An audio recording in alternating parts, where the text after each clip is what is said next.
Hello and welcome to the next chapter in Tower's TCG podcasting, in what I think I'm going to be calling Dungeons, a NomNom Verse podcast, just to, keep going on with the little naming thing. I've rebranded the YouTube channel so that we can cover a number of games, but I'll probably be focusing on one at a time, and that game will get its own little feed, playlist, etc. But, let's get to it. If you've been around the indie TCG world, you've probably heard at least a little bit about NomNom Verse, which is Victor Larsson's new game. Victor Larsson was a huge artist at the start of MetaZoo. He made the original Sam Sinclair, which is one of my favorite cards, Sewer Alligator, Father Sam, the original Metals, just a bunch of stuff. And before he was working at MetaZoo, he was working on this NomNom Verse world. And after leaving MetaZoo, continued to work on it to the point where now there is a functioning card game. I know a lot of the staple content creators are getting into this game and covering it, so I just wanted to give you a one-stop shop on how you can get into this game today on the ground floor. Let's get into it. So right now, all of the action is happening in the Discord server. From drop announcements to gameplay to print runs, everything you need to know is in there. So I've got a link down below this video so that you can join the Discord server. We have over 500 people in there right now, and it's a really solid community. I'm enjoying it quite a bit. All right, so you're in the Discord server, and you've got money burning a hole in your back pocket, and you're wondering how you can spend it. So the Kickstarter for this game is going live February. It should be February 1st. But there are 3 types of drops they've been doing to lead into the Kickstarter that you can still get in on. These are samples or prototypes of what will be upcoming cards, and it seems like a lot of them are not going to be in the first set. So similar to how MetaZoo worked, where they had cards that maybe didn't even make it through until set 4, that is likely to happen to NomNom Verse. So if you want to spend money today, here's what you got to look out for. The big daddy in the sample world is the Proto Pack. Each one contains 3 cards. Each volume has 9 cards plus a secret rare. And the print runs range from about 39 to 196, with 3 secret rares seeded throughout. So far, only 1 gets pulled from each volume. And there are going to be 4 of these volumes. So we've already had volume 1 and 2 drop. If you follow the show on Instagram at Towers Podcasts, I'm going to be posting a lot of these samples as I've been collecting them from the get-go. But we have 2 more due. In the next week or 2, we're going to be looking at Volume 3 drop, which, based on the artwork, looks like it's going to have a lot of the food and consumables, and I'm sure a character involved in the game as part of it. These drops are inexpensive. You can get them on the main World of NomNom website.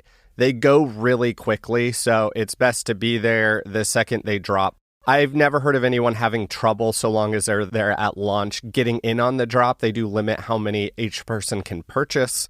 And there is a growing market element for trading, selling, etc. So if you don't get that card you really want, now's probably the best time, because I can tell you when the first volume dropped, people were selling, the commons, uncommons for $15-20. The super rare cards for $150, and then secret rare similar to your red inks.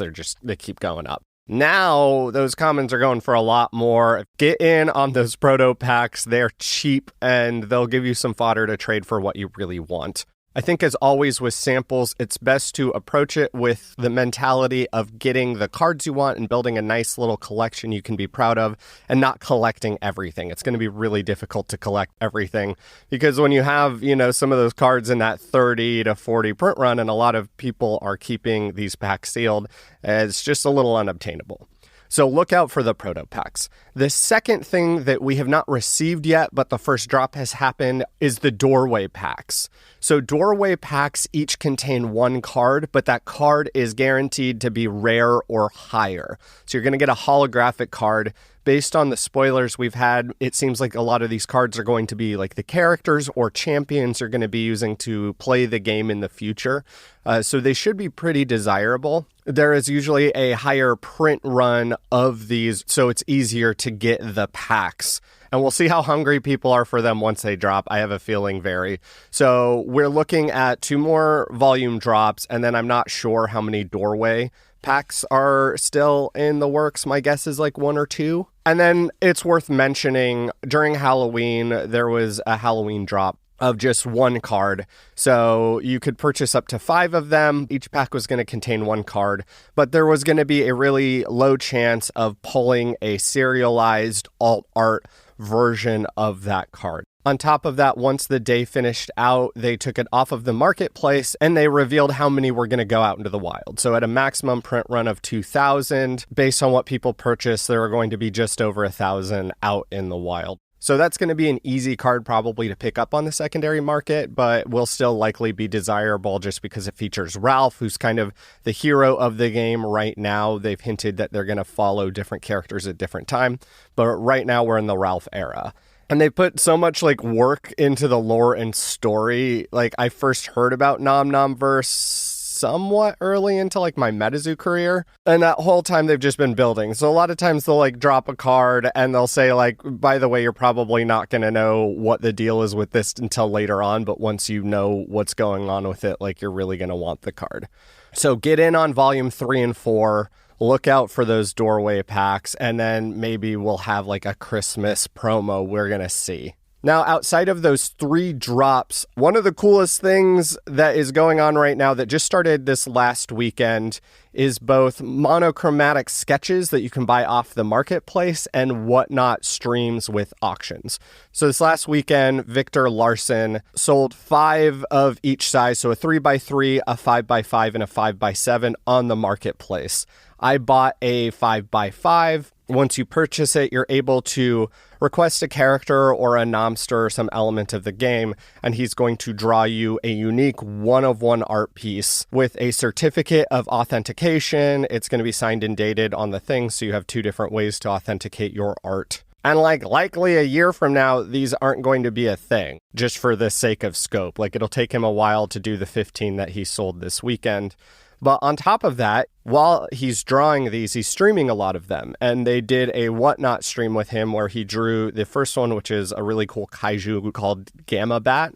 And during that, they auctioned off 11 different pieces of original artwork. And I'm not talking artwork of the characters. I'm talking about the original concept art for these characters that you can often see in the marketing. Victor's one to say that he really would love to keep these pieces in his collection, but he would rather it be among the player base and the collector base than rotting away in his vault. I myself managed to snag a twofer of these sibling characters that are kaiju kin that I'm really excited about. I'll post an image. And for a really good deal. Early in the stream, things were selling for $30, $40. Later in the stream, once more people were in and kind of seeing the value, they might be selling for anywhere between $120 to $160, but those were often for 2 pieces of art. So you're still getting 2 pieces of original concept art for under $100. And think MetaZoo, just the sketch cards, how coveted those were. Imagine owning the original Mothman art, just the board it was printed on. They've hinted in the coming weeks that they'll sell another monochrome drop with the other artists, and they're all very talented, with another Whatnot stream. I'm not usually one for Whatnot, but this stream was a lot of fun because with each character, they just unveiled more of the lore and also their plans. As much as they love the lore and they have artists who are going to be working on the comic books and they have voice actors lined up, they want to focus on the game and only the game for the first few years just to make sure it's really strong. Johnny Dunn, aka Moldy Potions, who I've talked about on Towers of MetaZoo podcast, is the R&D head designer for this game. So he's doing a good job. He's designing a good game. On top of that, for the whole month of November, they are doing an emoji contest every day. They're calling it Nomvember. So each day, based on emoji combinations the community set up earlier, they have an art contest. So you'll go to that day, you'll see what the emoji combo is, and you can draw art for it. And the top 3 winners at the end of the month are going to get those nomsters or characters that they designed as actual cards in this set. It's really fun just to see what what people are doing with it, and the world building and the art on these are top notch. Like, Victor's art in MetaZoo, and that's him doing art for like an existing stylized game. So you can just imagine what kind of art he's putting out when it's coming from the core, from his imagination. We're looking at a lot of like kaiju and dinosaurs. We're also looking at like cyberpunk stuff, mutagen upgrades, that sort of thing. But we'll talk about that in the next episode. And then very exciting news is the TableTop Simulator mod for the game just dropped at midnight this last weekend. So you can actually go in and look at the cards and, maybe we could call it an alpha of the game. It is very playable. I've watched the first 2 streams they've done of gameplay, and they're doing more streams in the future, especially now as more people have access. But you can actually go in and figure out how to play this game. If you watch the old streams, it's pretty intuitive, but the rule book will be dropping soon as well. And that'll help you kind of read the cards that you're getting out of these proto packs, figure out which ones you think are going to be valuable or favorites of yours, or samples of cards that you think are going to be really good in competitive. And on top of that, it just looks like a lot of fun. I'm really picky when it comes to card games, and this one is unique without being like overly cute. And by cute, I mean something like doing kitschy stuff for the sake of doing kitschy stuff to set it apart. So yeah, get in on those sample packs, get on TTS to play the game. I'll post the mod once again under this video, and then set yourself up for the Kickstarter in February. A few observations I've had about the game and the team is like the communication is stellar. They tell you everything. When they were getting volume 1 together, they said, hey, we don't want to sell you the next volume until we've shipped out the existing volume, so we're going to delay it by a couple of weeks. They reveal the print runs. They let enough people open the cards first so that you're not biased on what your favorite card is based on how many exist. But then afterwards, they'll tell you exactly how many of each card is printed. And they've been really big on transparency, which I think is going to be refreshing for a lot of you. Once the actual game drops, and this could be subject to change, but right now their plan is to do like one major set a year and then a handful of smaller sets. They're almost treating it more like a video game expansion. And there's a lot of kind of video game elements with the presentation of this game. But in that way, they can do one big meta shakeup set, and then they can do smaller sets to help make the current meta more robust and like adjust it in different ways. Because there's a lot of strategy in this game. So it's not just the deck building, it's how you play the deck. And based on how you play the deck and how your opponent plays the deck, the games are going to turn out very differently with those combinations, even if you're playing the same deck every time.